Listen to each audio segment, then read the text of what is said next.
সুপ্রিয় শিক্ষার্থীরা, আজকে আমরা আলোচনা করব ভেক্টর এবং স্কেলার নিয়ে। তো আমরা জানি ভেক্টর আর স্কেলার এই দুটি নিয়ে আজকে আমরা আলোচনা করতে আসলে প্রথমে মুছে দিয়ে এটা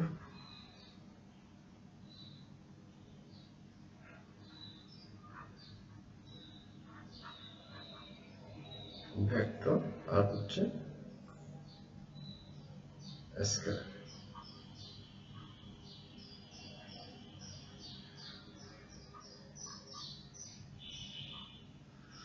তো তোমরা সংজ্ঞা জানো, আমরা জানি ভেক্টর হচ্ছে কি যে রাশিকে প্রকাশ করার জন্য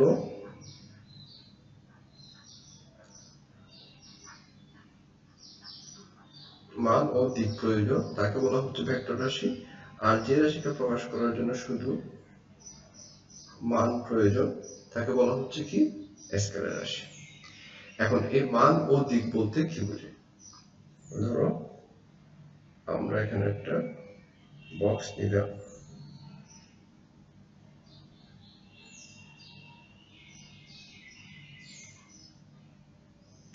এখন এই বক্সটার উপরে বল প্রয়োগ করে আমরা বক্সটাকে এখানে নিয়ে আসলাম, শুরু থেকে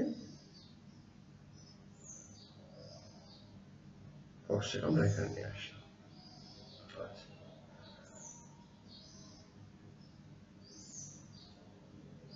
এখন দেখো এই যে বক্সটাকে এখানে নিয়ে আসলাম, এই দুই বিন্দুর মধ্যবর্তী দূরত্ব হচ্ছে 5 মিটার। তাহলে যে দুটো বক্সের বা বক্সের দুটো অবস্থানের মধ্যবর্তী দূরত্ব আমরা পরিমাপ করলাম 5 মিটার। এখন এই 5 মিটারটা কি ভেক্টর নাকি স্কেলার? তাহলে তোমরা একটু সন্দেহান হচ্ছে এটা আসলে কি হবে, এটা কি ভেক্টর নাকি স্কেলার? তো আমরা এটাকে আরেকটু ব্যাখ্যা করলে জিনিসটি তোমাদের কাছে পরিষ্কার হবে। দেখো এই যে এখানে আমরা দূরত্বটা পরিমাপ করলাম 5 মিটার, এই 5 মিটার দূরত্ব দেখে ঠিক বোঝা যাচ্ছে না আসলে বক্সটি কোন দিকে গেল, এটা কি ডানে গেল, বামে গেল নাকি উপরের দিকে গেল। তাহলে দেখো এই দূরত্বটাকে আমরা এভাবে লিখতে পারি, সেটা হচ্ছে কত 5 মিটার, এটা আসলে কোন দিকে, ডান দিকে। তাহলে দেখো এবার কিন্তু আমি বলতে পারবো বক্সটি কোন দিকে গেল, সে 5 মিটার গেল এবং ডান দিকে গেল। তাহলে প্রথমে 5 মিটার থেকে আমরা শুধু বুঝতে পারি সে কতটুকু দূরত্ব গেল, কিন্তু কোন দিকে গেল এটা আমরা বুঝতে পারি না। আর পরের এই যে পরিমাপ 5 মিটার ডান দিকে গেল, এখান থেকে আমরা বুঝতে পারি কি বক্সটা আসলে কোন দিকে গেল। তাহলে যে এখানে মান আছে এবং একসাথে দিকও বলে দেওয়া আছে, তাহলে সেজন্য এই পরিমাপটা হচ্ছে কি ভেক্টর, আর এই পরিমাপটাতে শুধু মান বলে দেওয়া আছে, সেজন্য এটা হচ্ছে কি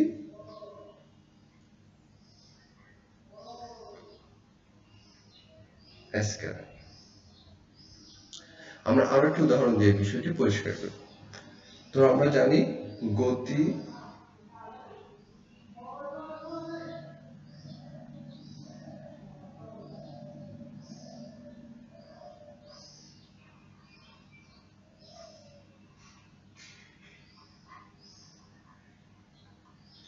গতি বা দূরত্ব সমান দ্রুতি সমান হচ্ছে আমাদের দূরত্ব ডিভাইডেড বাই সময়। তো ধরলাম আমাদের শুরুতে এখানে একটা সময় লাগবে, এটা শুরুতে বক্সের অবস্থানের জন্য সময় ছিল t সমান 0 সেকেন্ড, আর এই 5 মিটার দূরত্ব অতিক্রম করার জন্য তার সময় লাগলো 2 সেকেন্ড।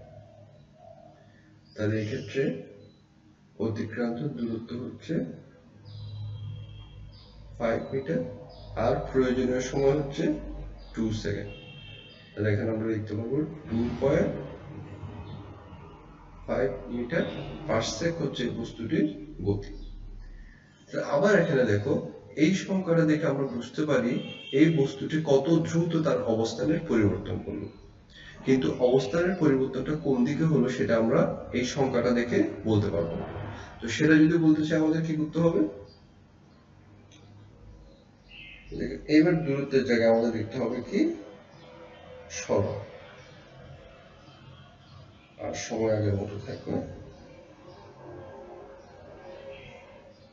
সরল মানে হচ্ছে কি, একটি ভেক্টর রাশি, এটির মানে হচ্ছে মান এবং দিক দুটো একসাথে বলে দেওয়া থাকবে।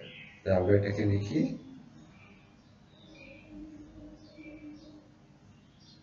ফাইভ মিটার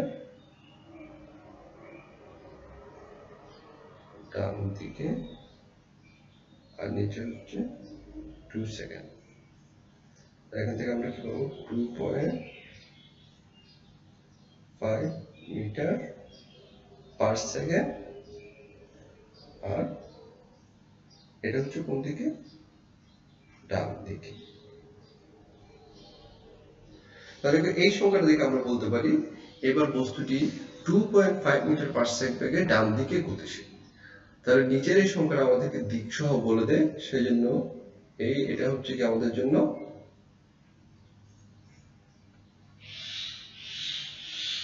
ভেক্টর, আর আমরা এইটাকে নাম দিলাম ভেক্টরটাকে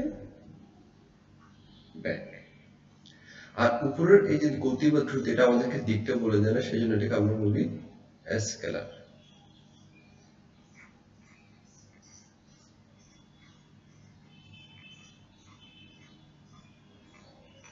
আশা করি তোমরা ভেক্টর এবং স্কেলার সম্পর্কে একটা ধারণা পেয়েছো। ভেক্টরের যোগ 3 ভাবে করা যায়। তো ভেক্টরের যোগের জন্য আমরা 3টি নিয়ম মেনে চলি। সেই নিয়মগুলি হচ্ছে,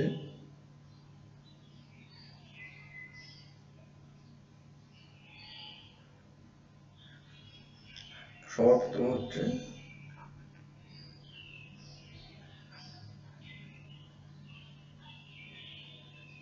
ত্রিভুজ সূত্র, এরপর দ্বিতীয় হচ্ছে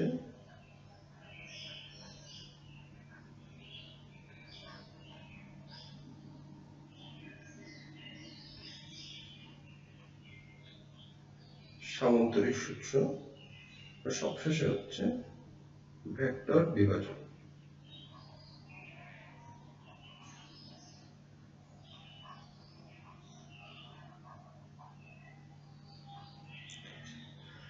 এই 3 প্রক্রিয়ায় আমরা চাইলে ভেক্টরের যোগটা করতে পারবো। আমরা প্রথমে আলোচনা করব ত্রিভুজ সূত্রকে, যে ত্রিভুজ সূত্রের সাহায্যে কিভাবে দুটি ভেক্টর রাশির যোগ করা যায়।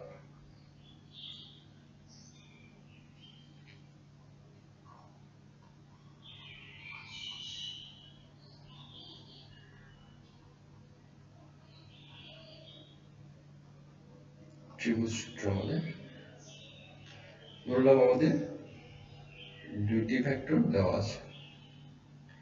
একটি ভেক্টর হচ্ছে এক, আমরা যেকোনো একটি ভেক্টরকে তীর চিহ্ন দ্বারা প্রকাশ করব, এবং ধরলাম এই ভেক্টরটিকে আমরা, আর এর উপরে একটা আমরা তীর চিহ্ন দেব। এরপর হচ্ছে ধরলাম আমরা আরেকটি ভেক্টর বি,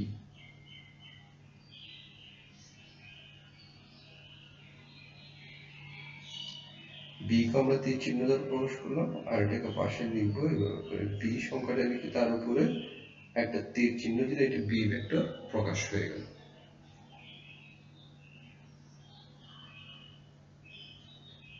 এখন এই দুটি ভেক্টর আমরা কিভাবে যোগ করব ত্রিভুজ সূত্রের সাহায্যে। তাহলে এই ক্ষেত্রে নিয়মটা হচ্ছে, প্রথমে এ ভেক্টরটি ঠিক যেভাবে দেওয়া আছে, এখানে দেখা যাচ্ছে এ ভেক্টরটি হচ্ছে ঊর্ধ্বমুখী, সেভাবে করে আমরা স্থাপন করব। তাহলে প্রথমে ধরলাম এ ভেক্টর। তাহলে এখানে এটি হচ্ছে এ ভেক্টরের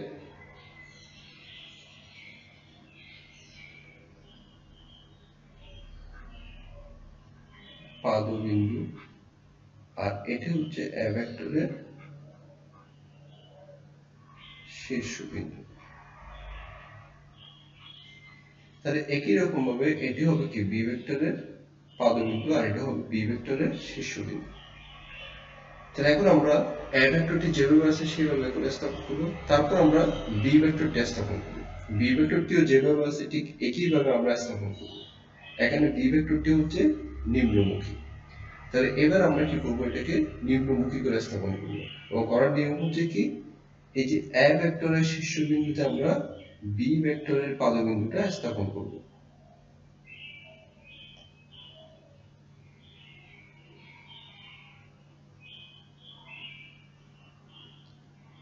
এটা হচ্ছে আমাদের বি ভেক্টর, এটা এ ভেক্টর আর এটা হচ্ছে বি ভেক্টর। স্থাপন করার পরে এ ভেক্টরের পাদবিন্দু এবং বি ভেক্টরের শীর্ষবিন্দু আমরা যোগ করে দেব।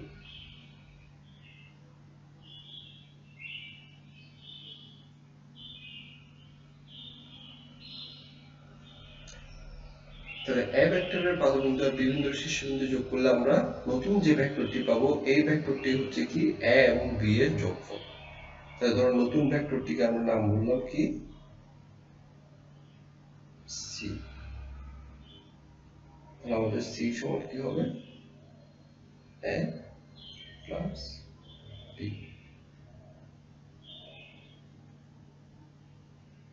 আচ্ছা, এই ক্ষেত্রে একটি ত্রিভুজ গঠন করে বলে এই সূত্রটাকে আমরা ত্রিভুজ সূত্র বলি। দেখো এই ক্ষেত্রে আমরা যোগটা করার সময় এটাকে প্রথমে স্থাপন করলাম, তারপর বিটাকে স্থাপন করলাম। আমরা চাইলে বিটাকেও আগে স্থাপন করতে পারি। তাহলে আমরা এবার বিটাকে স্থাপন করে যোগটা করার চেষ্টা করব। তাহলে দেখো নিয়ম হচ্ছে যেভাবে আছে ঠিক সেভাবে বিটাকে স্থাপন করতে হবে। তাহলে দেখো আমরা বিটা হচ্ছে নিম্নমুখী, নিম্নমুখী করে আমরা বিটাকে স্থাপন করব।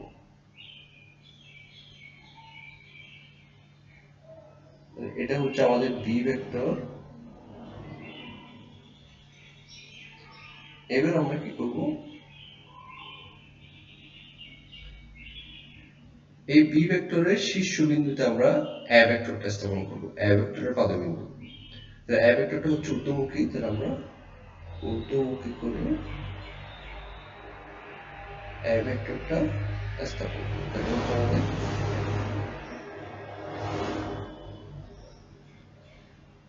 তাহলে এবার আমরা কি পেলাম, বি এবং এ ভেক্টরের। তাহলে এবার আমরা কি করব, বি এর পাদবিন্দু আর এ এর শীর্ষবিন্দু যোগ করে দেব। যোগ করলে আমরা বি এবং এ এর যোগফল পাবো। একটু আগে আমরা পেলাম কত, এ এবং বি এর যোগফল, আর এবার পেলাম আমরা বি এবং এ এর যোগফল। উভয় ক্ষেত্রে যোগফলটা হচ্ছে কত, সি। কারণ আমরা এখানে সি সমান লিখতে পারবো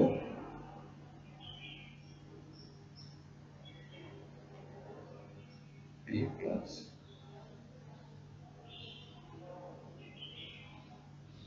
তাহলে সি সমান এ প্লাস বিও লেখা যাবে, সি সমান বি প্লাস এও লেখা যাবে। এটা অনেকটা হচ্ছে 2 প্লাস 3 সমান হচ্ছে 5, আর অথবা 3 প্লাস 2 সমান হচ্ছে 5। গণিতে এই নিয়মটাকে বলা হয় বিনিময় সূত্র। আমরা দেখলাম ভেক্টর যোগ এই সূত্রটা মেনে চলে। তাহলে আমরা ভেক্টর যোগের বা ত্রিভুজ সূত্রের একটা গুরুত্বপূর্ণ বৈশিষ্ট্য হচ্ছে কি,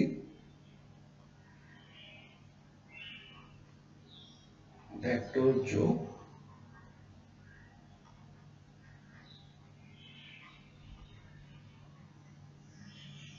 বিনিময় সূত্র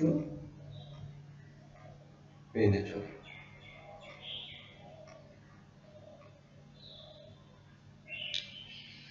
তাহলে আমরা ত্রিভুজ সূত্রের সাহায্যে কিভাবে দুটি ভেক্টর যোগ করবো আমরা সেটা পেয়ে গেলাম।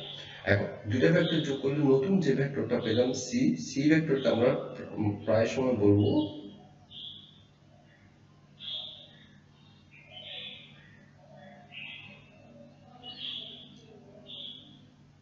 বা যোগফলটাকে আমরা লব্ধি ভেক্টর নামে ডাকবো, লব্ধি ভেক্টর এরকম আমরা এটাকে ডাকবো। আমরা দুটো ভেক্টর যোগ করে ত্রিভুজ সূত্র দেখলাম।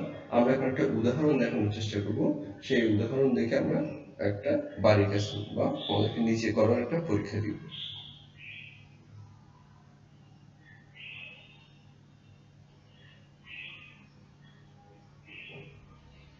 আমাদের তিনটা ভেক্টর দেওয়া আছে এখানে,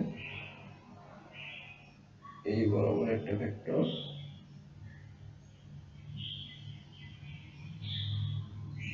এই বরাবর একটা ভেক্টর, আর সর্বশেষ হচ্ছে কত, এই বরাবর একটা ভেক্টর। এখন ধরলাম নিচের দিকে ভেক্টরটা হচ্ছে a, এই যে সোজা ভেক্টরটা হচ্ছে আমাদের b, আর এই যে ঊর্ধ্বমুখী ভেক্টরটাকে আমরা নাম দিলাম c। এখন এই তিনটা ভেক্টরের যোগফল আমাদেরকে বের করতে হবে। এখন ত্রিভুজ সূত্রের সাহায্যে আমরা যোগটা করব। এখান থেকে যোগটা কিভাবে করা যায় আমরা একটা সমাধান করে দিই, বাকিগুলি তোমরা করবে।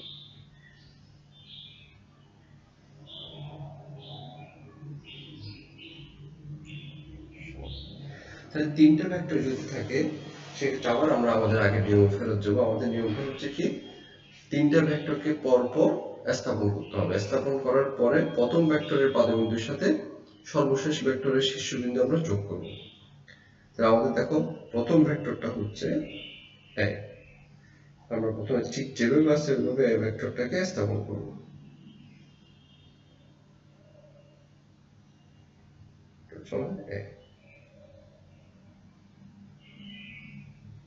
এটা হচ্ছে a এর পাদবিন্দু আর এটা হচ্ছে a এর শীর্ষবিন্দু। এখন a এর শীর্ষবিন্দুতে আমরা কি করব, b ভেক্টরকে স্থাপন করব। b ভেক্টর কিভাবে আছে, সোজা আছে। তাহলে একদম সোজা করে আমরা, এটা হচ্ছে আমাদের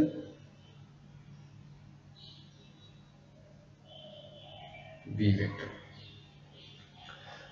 এরপর হচ্ছে c ভেক্টর। c ভেক্টর ঠিক কিভাবে আছে, এটা ঊর্ধ্বমুখী করে আছে। তাহলে আমরা c ভেক্টরটাকে ঠিক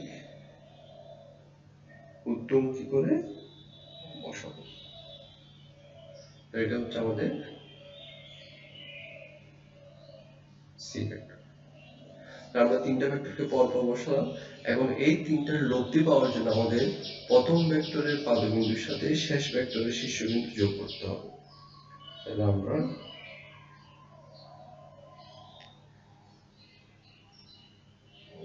প্রথম ভেক্টরের পাদবিন্দুর সাথে শেষ ভেক্টরের শীর্ষবিন্দু যোগ করে দিলাম। যোগ করে আমরা এই তিনটা ভেক্টরের লব্ধি d ভেক্টর পেলাম। তাহলে d সমান কি হবে, a plus b plus c। তাহলে যদি তিনটা ভেক্টর থেকে আমরা কিভাবে তাদের যোগফল বের করব, এই যোগটাকে অন্যভাবে করা যায়। আমরা প্রথমে a এবং b যোগ করব, তারপর a এবং b এর সাথে কি করব, c টা যোগ করে দিব। এভাবে আমরা যোগটা করতে পারবো। তাহলে এভাবে করলে কিভাবে করা যায় দেখো। তাহলে প্রথমে আমরা a আর b যোগ করব। তাহলে a আর b যোগ করার জন্য আমাদের কি করতে হবে,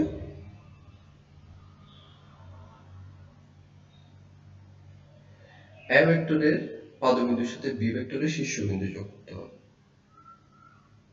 আমরা দেখো এই যোগ করে দিলাম। এখন আমরা যে ভেক্টরটা পেলাম এটা হচ্ছে a এবং b এর যোগফল। ধরো আমরা এটাকে নাম দিলাম হচ্ছে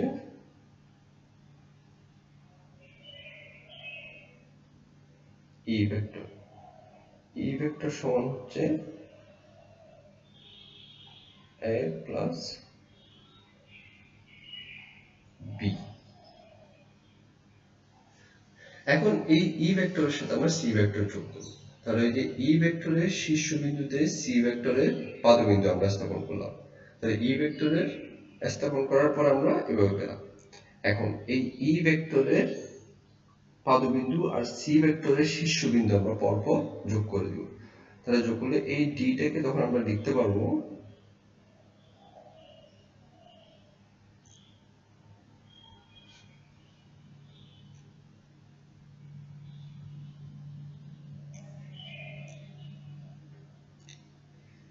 দেখো এই d টাকে তখন লেখা যাবে d সমান, আমরা যোগ করলাম কার সাথে, e এর সাথে c এর। তাহলে e যোগ c, আর e সমান আমরা কি জানি, e সমান হচ্ছে a প্লাস b। তাহলে যদি একের অধিক ভেক্টর থাকে ত্রিভুজ সূত্রের সাহায্যে কিভাবে যোগটা নির্ণয় করা যাবে আমরা সেটা দেখলাম।